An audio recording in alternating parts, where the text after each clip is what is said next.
Il est à la tête de l'opposition restée fidèle à Blaise Compaoré, proche de l'ancien président burkinabé. Il préside le CDP, l'ex-parti au pouvoir. En octobre 2020, le Burkina Faso doit organiser une présidentielle. Malgré une fronde à l'intérieur du parti compaoriste, Eddy Komboigo entend bien relever ce défi. Monsieur Komboigo, bonsoir. Bonsoir. Bienvenue sur le plateau du Journal Afrique. Merci. Alors, avant de parler du Burkina Faso, peut-être une question sur l'actualité. Vous avez vu dans nos images de début de journal, les dirigeants du G5 Sahel se sont réunis au Niger après l'attaque d'Inates. Le deuil national se termine aujourd'hui d'ailleurs. Est-ce que vous avez un mot à dire à ce sujet? Certainement. Permettez-moi que je m'incline sur la mémoire de ces braves soldats qui se sont battus pour que la paix revienne dans le Sahel. Je crois que c'est plus qu'urgent que les chefs d'État se parlent. Lorsqu'il y a une incompréhension entre le président français qui a une armée en Afrique et les chefs d'État, il vaut mieux qu'ils se parlent. On peut reprocher quelque part un peu de la manière dont ça a été convoqué, cette réunion qui a manqué quelque peu d'élégance diplomatique. Oui, la réunion de Pau qui a été annulée, c'est ce à quoi vous faites allusion. Tout à fait, mais il est nécessaire, plus qu'urgent, qu'ils se parlent pour que les armées soient opérationnelles et que le terrorisme recule. Alors cet attentat d'Inates au Niger a fait 71 soldats tués. Il s'est déroulé dans la zone des 3 frontières, Mali, Niger, Burkina Faso. Pour ce qui est du Burkina Faso, est-ce que vous avez le sentiment que le chef de l'État, Roch-Marc Christian Kaboré, fait tout ce qu'il faut pour lutter efficacement contre les djihadistes? Non, il fait des efforts, mais je ne pense pas qu'il fait tout ce qu'il faut. S'il faisait tout ce qu'il fallait, le terrorisme reculerait. Je pense qu'il y a une fracture nationale, au niveau national, de sorte qu'il n'y a pas de synergie d'action entre les politiques. Il y a les propositions. Nous avons l'impression qu'il agit par tâtonnement. Il réagit dans la réaction et non dans la prévention. Et dans une guerre aussi asymétrique, il faut plutôt agir dans la prévention que dans la réaction. Alors justement, tout à l'heure, on disait effectivement le Burkina doit organiser des élections présidentielles et législatives, les deux, l'année prochaine. Vous souhaitez ramener votre parti, le parti de Blaise Compaoré, aux affaires. Selon vous, qu'est-ce qu'il faudrait faire pour lutter plus efficacement contre les djihadistes? Si vous aviez un plan à proposer à vos compatriotes, un plan en 3 points ou que sais-je, qu'est-ce que vous proposeriez? Nous l'avons toujours dit qu'une guerre se gagne à 80-90% par la négociation et à 20-10% par les armes. Et malheureusement, on ne semble pas être entendu. Aujourd'hui, on se pose la question pourquoi on est attaqué. Quel diagnostic fait-on pour savoir quelles sont les raisons fondamentales de ce terrorisme, et notamment au Burkina Faso? Il faudrait que les gouvernants puissent définir et savoir quelles sont les raisons. Et une fois qu'on a les raisons, on sait maintenant quel type de réaction, soit par les armes, soit par la négociation.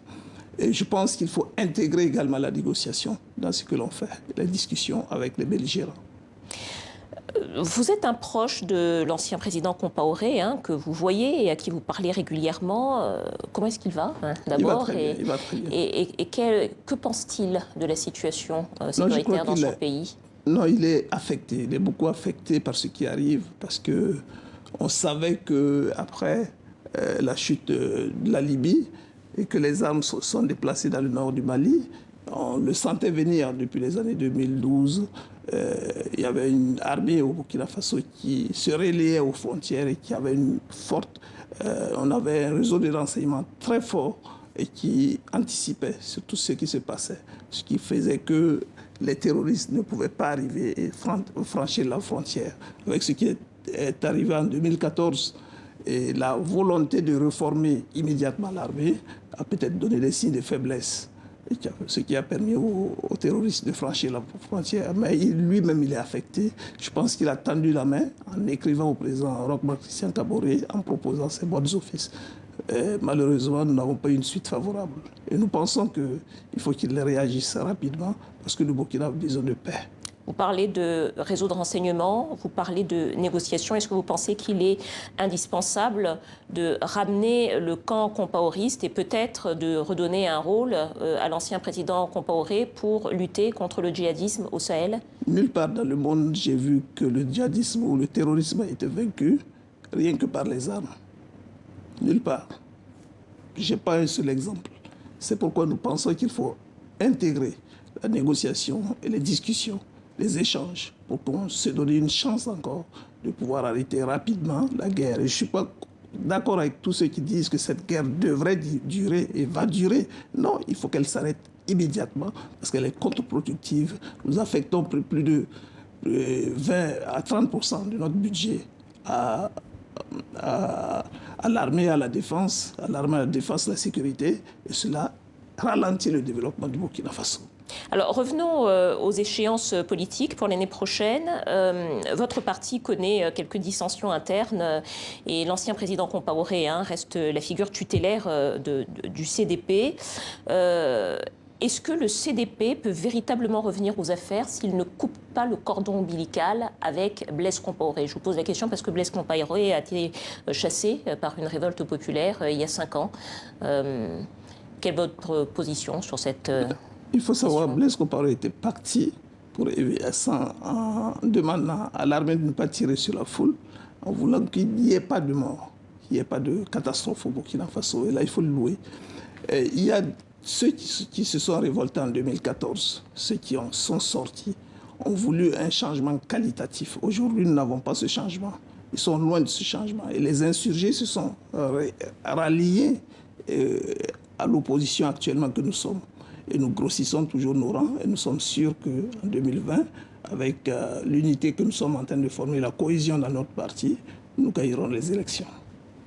Si l'insécurité et les attaques ne régressent pas, au nom de Dieu, il n'y aura pas d'élection. C'est une déclaration d'Alassane Bala Sakandé, le président de l'Assemblée nationale. C'était hier. C'est la première fois qu'une aussi haute personnalité de l'État évoque la possibilité d'une non-tenue des élections en 2020. Est-ce que vous pensez que c'est un scénario envisageable en raison des questions de sécurité? Puisqu'il évoque le nom de Dieu pour dire que si ça ne régresse pas, il n'y aura pas d'élection. Et si ça ne régresse pas, s'il n'y a pas d'élection, au nom de Dieu, ils ne seront pas légitimes pour diriger ce pays. Ils ont été élus. Et le président Kaboré a prêté serment d'assurer la sécurité du territoire et des habitants. Aujourd'hui, le Burkina s'enlise et c'est vraiment regrettable.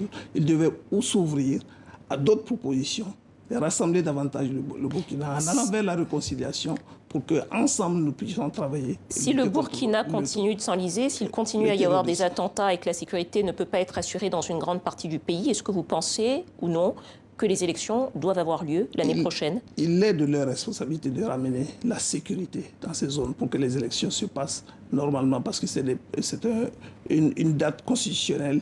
Et en juillet dernier, nous avons eu un dialogue politique. Ils ont réaffirmé que les élections auront bel et bien lieu. Il ne faisait pas partie de ceux qui ont négocié, mais son parti était là, et a bien affirmé que les élections auront lieu à bonne date. Dernière question, il nous reste 5 secondes. Est-ce que vous serez candidat en 2020 à la présidence? Nous allons très bientôt, d'ici janvier, définir les critères. Une fois que les critères seront là, nous allons répondre. Et nous avons été interpellés déjà pour être candidats. Eh bien, le président du CDP répondra certainement à ces appels. Eddy Kombo-Igo, président du CDP, le parti compaoriste du Burkina Faso. Merci à vous d'avoir répondu à nos questions. C'est moi qui vous remercie.